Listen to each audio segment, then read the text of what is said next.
to give some added detail on what I'm wearing as my footwear. The first is my stocking, which comes up to about just over my knee. And this would have been common for both men and women. And it's held up by a garter, which is this piece of fabric and ribbon that you see here. And the purpose of that is because elastic has not been invented in the 18th century.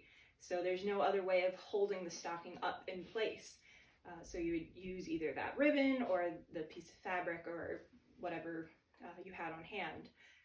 The ribbon design is mostly something that women would be wearing. Men, if they were wearing breeches, the pants that only come a little bit past their knee, the snap or the buttoning the bottom of that would have held the stocking up, or they might use a bit of a simpler strap or something else to hold theirs. The shoes are somewhat more dressed up than a woman who's maybe working out on a farm, especially with that white ribbon holding it closed.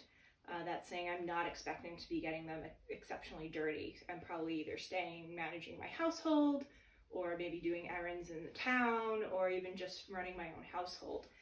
But most likely, at least indoors, are very well cared for roads.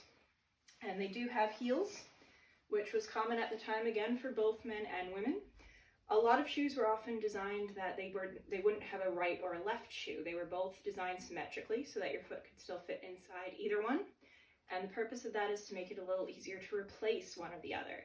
So if one wore out before the other, you would be able to easily just buy a single shoe from the nearest shoemaker and be able to continue using the other one. In the 18th century, you're always thinking about how can you stretch things and make them last for as long as possible. You never want to throw away a perfectly good shoe just because its match was no longer usable. You would want to keep using it as long as it was in good shape.